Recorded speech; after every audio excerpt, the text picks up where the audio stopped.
delito de desaparición forzada, por el que son investigados los 16 militares involucrados en el caso de los 4 niños y adolescentes de Guayaquil, se sanciona hasta con 26 años de prisión. Para que se configure, debe tomarse en cuenta 5 elementos: que sea un agente del Estado el que prive de libertad a una persona, seguido de la falta de información, negarse a reconocer la privación de libertad o negarse a informar sobre el paradero o destino de la persona. Es un delito que parte de varias presunciones, y parte de presunciones precisamente por la obligación que tiene el Estado de responder por la persona privada de la libertad. Entonces, hasta que no se aclare qué pasó con los chicos, el delito ya se configuró. David Cordero es experto en derechos humanos y ha litigado en el sistema interamericano. Según él, este caso cumple con esos elementos e incluso podría generar responsabilidad internacional para el Estado. Cuando son agentes del Estado, la responsabilidad es directa. Es decir, si es que no existe un resultado de la investigación, inmediatamente el Estado va a ser responsable. En la audiencia de habeas corpus se presentaron más casos de posible desaparición forzada durante la actual militarización, señala el experto. Por eso advierte que hay que tomar correctivos urgentes antes de que el Estado enfrente acusaciones más graves, como delitos de lesa humanidad. Se tiene que dar un mensaje muy claro de la altísima responsabilidad que tienen las Fuerzas Armadas y la Policía Nacional de respetar la ley, de respetar la Constitución, los tratados internacionales y de que pueden ser responsables. Por esto, hay que apoyarles mientras cumplan la ley. Las declaraciones del ministro de Defensa y del jefe del Comando Conjunto de las Fuerzas Armadas, intentando deslindar responsabilidad de los militares o acusando a las víctimas, también puede generar responsabilidades penales o usarse como elementos en contra del Estado en litigios internacionales. La desaparición forzada es uno de los delitos más graves que puede cometer un funcionario, detalla la directora del Observatorio de Derecho y Justicia, Dolores Miño, quien, apegada al Código Orgánico Integral Penal y aplicándolo en el caso de los 4 menores de edad desaparecidos en las Malvinas, afirma que la configuración del ilícito es más que claro, sobre todo por haberse incumplido con los procedimientos. No solamente es la privación arbitraria de la libertad, sino luego es el hecho de que no se conoce el paradero de la persona, pero que además esta situación de incertidumbre es de cierta manera tolerada, avalada por parte de otros agentes de la fuerza pública. Y es aquí donde Miño insta a continuar con las investigaciones y de manera prolija, pues a su criterio jurídico es anticipado determinar que este caso también configura un crimen de lesa humanidad. Yo creo que en este momento no estamos ahí, sí tenemos que ser un poco prudentes con las figuras jurídicas que invocamos a la hora de leer estas situaciones, que todavía no escala a ser un crimen de lesa humanidad. Criterio con el que también concuerda Tobías Guzmán, presidente del Comité Permanente de los Derechos Humanos, quien aclara que en dicho caso se debe comprobar la participación y omisión del Estado ecuatoriano. En la justicia ordinaria actualmente es una sentencia constitucional de habeas corpus. Sin embargo, tenemos todo el proceso penal en el cual recién se está llamando a formular cargos a los 16 miembros de las Fuerzas Armadas. De igual forma, recuerda que actualmente el país está siendo observado por la Organización de las Naciones Unidas. ¿Qué implica? Observando que el Estado esté dando la objetividad y la imparcialidad, en el caso, en contra de quienes supuestamente han infringido estas normas constitucionales. A todo esto, ambos especialistas concuerdan que tanto por el lado jurídico como en el caso de los derechos humanos se necesita de mayores certezas que permitan conocer qué ocurrió después de haber sido liberados en una zona cercana de la base aérea de Taura. El expediente del caso se mantiene aún en reserva, pero de a poco se van conociendo detalles de lo que ocurrió tras la detención de Ismael, Josué, Saúl y Steven el pasado 8 de diciembre. Ronnie Medina, padre de uno de ellos, confirmaba días atrás que antes de perderles el rastro, hubo una llamada desde Taura, parroquia del Cantón Naranjal. Un hombre prestó su teléfono para que uno de los menores tome contacto. Llegaron desesperados. Así lo contaba. Tuvo una llamada, don Arroyo, uno de los papás de los niños. Lo llamaron como a las 10 y pico. Un sujeto que lo había según encontrados a ellos desnudo y uno partido. Y ahí le hizo hablar con uno de los niños al papá. Y se habló uno de los niños con el papá. Y el niño decía: papi, ayúdanos, rescátanos, que los militares nos golpearon y nos dejaron botados aquí en Taura. Y no sabemos qué hacer. Ahí le quitó el teléfono del sujeto porque según que habían pasado unos sujetos en una moto y se las habían llevado. Este testimonio ha sido corroborado por los otros padres, quienes en esa misma línea han dado declaraciones a medios de comunicación. Se trata entonces de un testigo clave, pues en la línea de tiempo sería una de las últimas personas que vio a los niños de entre 11 y 15 años de edad. Su testimonio ha sido ya recogido por la Fiscalía, en cuyas manos está la potestad de pedir su inclusión en el programa de víctimas y testigos. El ministro de Defensa se refirió al tema este jueves. ¿Qué dijo exactamente en Fiscalía? Ustedes saben que Fiscalía, mientras está en una investigación, no da ese tipo de información. Pero sí quisiera hacerles una pregunta a los tres que están aquí ahorita conmigo en esta radio. Si fuera un hijo suyo, el que es aprehendido, ustedes reciben una llamada y les dice, tu propio hijo, que los militares lo soltaron y que están prestando un teléfono. Iría. Y luego esa persona que les envía a ustedes la ubicación, les dice que se los llevó la mafia. Iría. Para encontrar a sus hijos, ¿a dónde pondrían ustedes todo su enfoque? No obstante, las investigaciones avanzan con la lupa puesta en paralelo en el operativo de los militares, que es el punto de partida en este caso, y lo que sucedió después. En medio aún muchas preguntas. La Fiscalía se encuentra en busca de sus respuestas. En el radar, un testigo clave. Aquí pasaron Navidad. Desde el 25 de diciembre permanecen familiares de los 4 de las Malvinas, esperando la confirmación de la identidad de los cuerpos incinerados encontrados en Taura. Padres de familia, acompañados por la Comisión para la Defensa de los Derechos Humanos, fueron informados sobre los procedimientos y tiempos que implican las pruebas. El director del Servicio Nacional de Medicina Legal, general Milton Hugo Zárate, llegó la mañana de este jueves hasta las instalaciones del Laboratorio de Criminalística para estar al frente del trabajo de reconocimiento de los cuerpos. Son varios pasos a seguir para poder determinar si son ellos. Por las condiciones de los cuerpos, la prueba dactilar no se pudo realizar.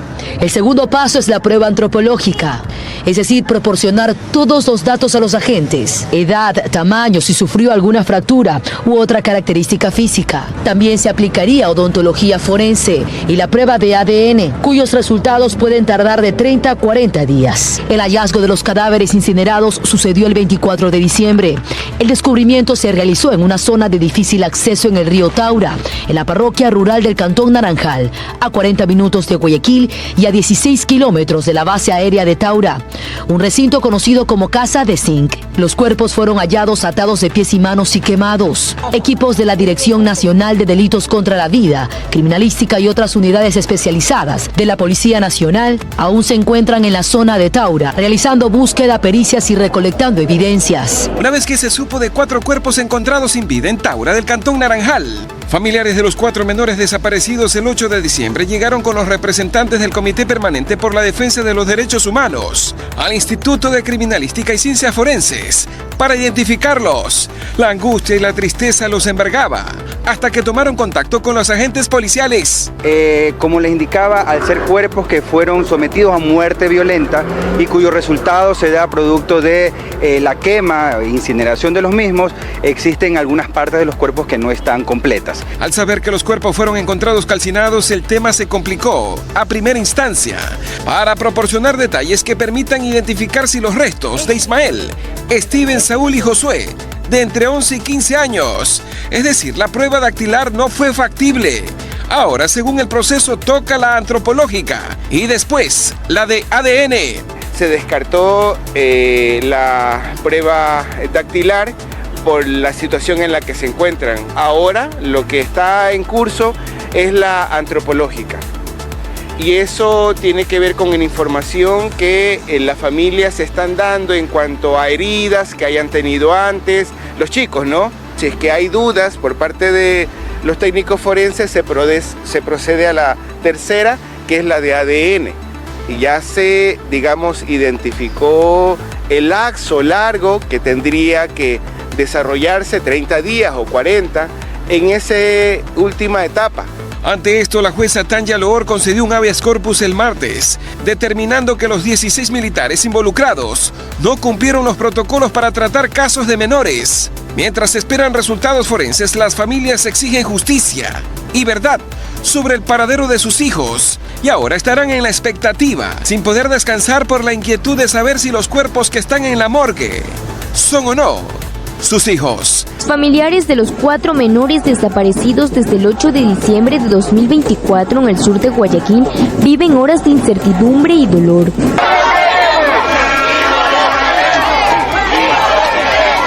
La mañana de este miércoles 25 de diciembre se encontraron en el laboratorio de criminalística en la avenida Rodríguez Bonín para identificar los cuerpos hallados en Taura, parroquia de Naranjal. Debido a que los cuerpos están calcinados, no fue posible realizar una identificación dactilar. Deben hacerse pruebas de ADN y los resultados pueden tomar un mes o más. Los cadáveres fueron encontrados el 24 de diciembre en una zona de difícil acceso, con indicios de que se trataría de 3 o 4 personas. Ante esta situación, el Comité Permanente por la Defensa de los Derechos Humanos, CDH, brindó acompañamiento a las familias durante el proceso de reconocimiento. Por otra parte, una jueza constitucional declaró la existencia de desaparición forzada en este caso, tras aceptar un habeas corpus presentado por los familiares.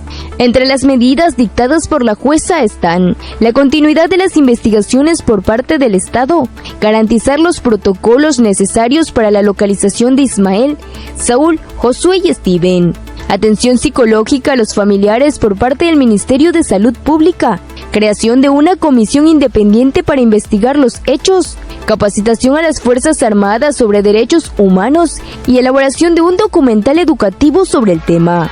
La jueza también dispuso la detención de 16 militares implicados en la desaparición de los menores, una medida coincidente con la solicitud de formulación de cargos por parte de la Fiscalía.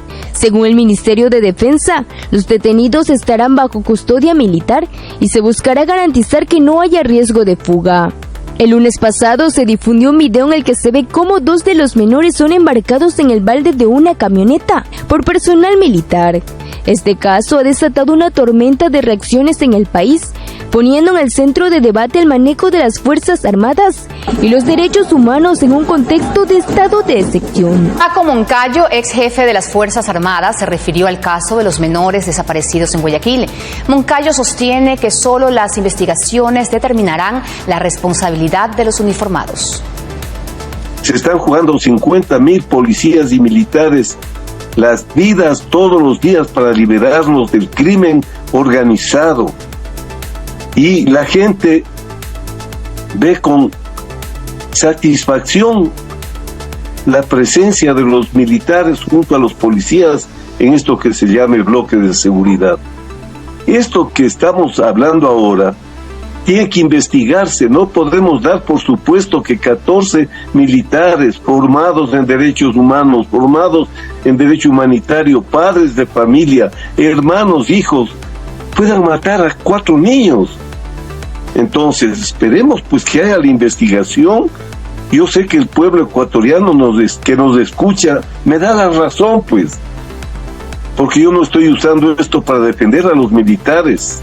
Yo soy un militar en servicio pasivo. A mí me duele esto posiblemente más que a cualquier otra persona, porque amo esta institución y porque le di mi vida y porque trabajé tanto para darle ese prestigio que le dimos nuestras generaciones y las que vinieron después a las Fuerzas Armadas. Entonces, no puede ser que 14 personas puedan echar al lodo una historia positiva de una institución como es la institución militar. El Ministerio del Trabajo sí emitió disculpas públicas a la vicepresidenta Verónica Abad, pero no cumplió con la sentencia de la jueza. Eso lo dicen los abogados de la vicepresidenta. El comunicado del ministerio se publicó a 3 días de que la jueza Nubia Vera determinó la vulneración de los derechos de Verónica Abad y ordenó emitir disculpas públicas como medida de reparación. La cartera de gobierno publicó en su portal web y en redes sociales: se extienden disculpas públicas a la accionante María Verónica Abad Rojas al decidir la juzgadora otorgarle el derecho a ser funcionaria pública bajo el régimen de la Ley Orgánica de Servicio Exterior y no servidora pública bajo el régimen de la Ley Orgánica de Servicio Público LOSEP. aunque aclaró que la jueza ratificó la competencia del Ministerio del Trabajo y ordenó continuar con la sustanciación del sumario administrativo. Para los abogados de la vicepresidenta, el Ministerio del Trabajo no cumple con la sentencia, pues las disculpas públicas deben ser emitidas por la ministra de Trabajo, Ivonne Núñez, en un mensaje a la Nación. El comunicado fue firmado por la cartera de Estado. No cumple los parámetros de reparación integral. El mensaje no es ese. Eso parece un comunicado como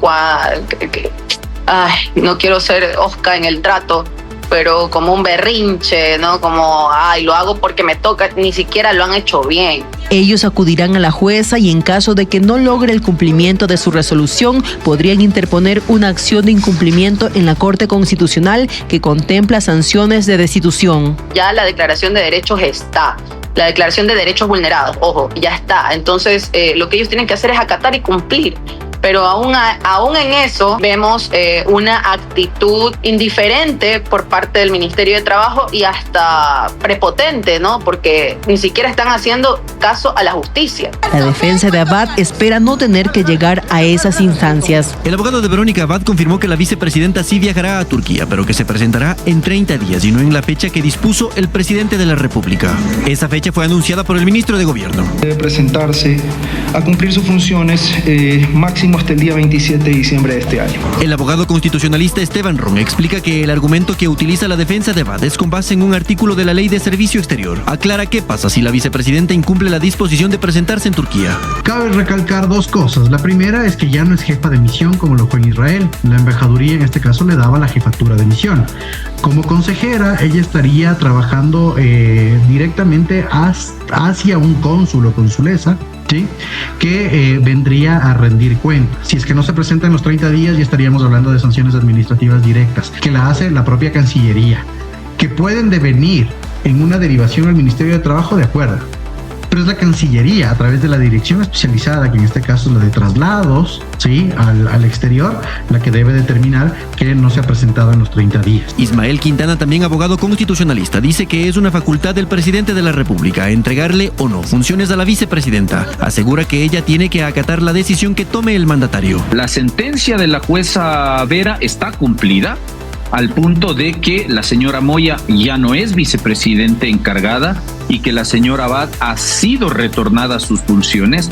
Y dos, tanto es así que se le han asignado nuevas funciones en la Embajada de Ecuador en Turquía. La ministra de Trabajo cumplió con la resolución judicial y publicó un documento de disculpas públicas en las cuentas de redes sociales del ministerio. Con eso, la disposición fue acatada en su totalidad. En un fallo de primera instancia que se emitió el 24 de diciembre, Guillermo Ortega, juez del Tribunal Contencioso Electoral, declaró que el presidente Daniel Noboa, la canciller Gabriela Sommerfield, el ex viceministro de Gobierno Esteban Torres y la ex asesora presidencial Diana Jacome no incurrieron en violencia política de género contra la vicepresidenta Verónica Abad.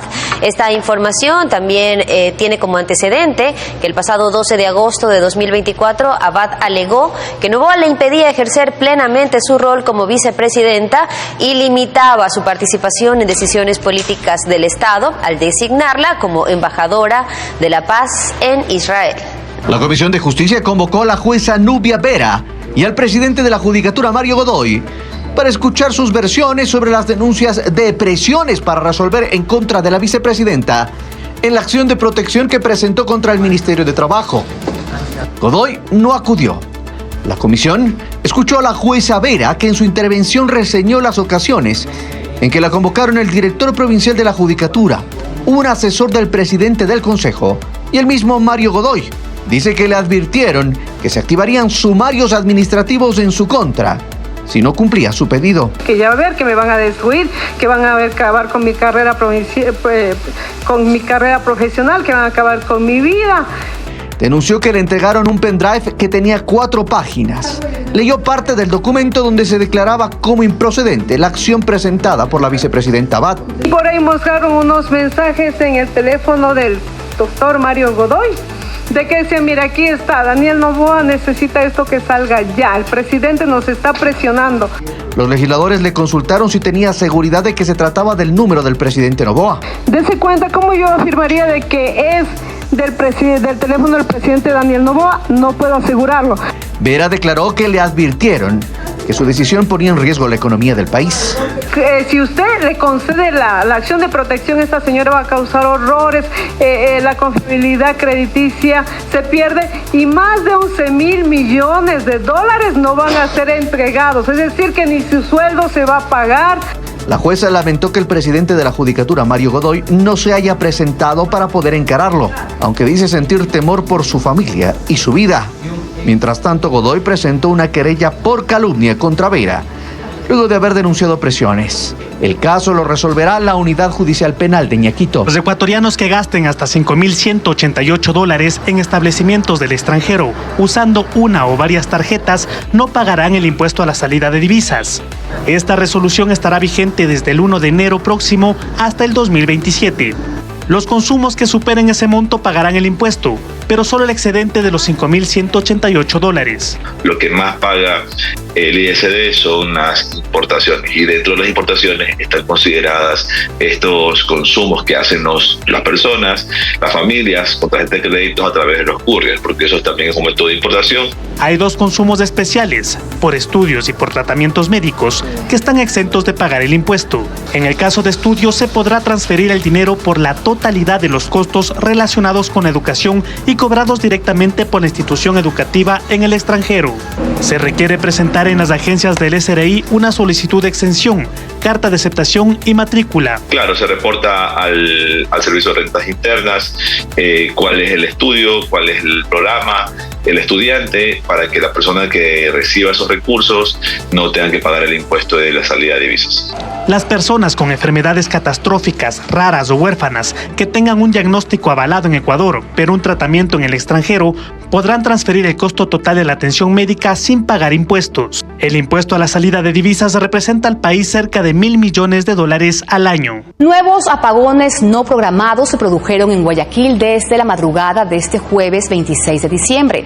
La Corporación Nacional de Electricidad indicó que las interrupciones del servicio eléctrico ocurrieron en los sectores de Los Ceibos, Las Cumbres, Prosperina y áreas aledañas. La entidad no informó las causas del problema. CNEL reportó cerca de las 6:25 que el servicio ya había sido restablecido. Sin embargo, usuarios de Mapasingue y la cooperativa Juan Montalvo manifestaron que siguieron sin energía pasada esa hora.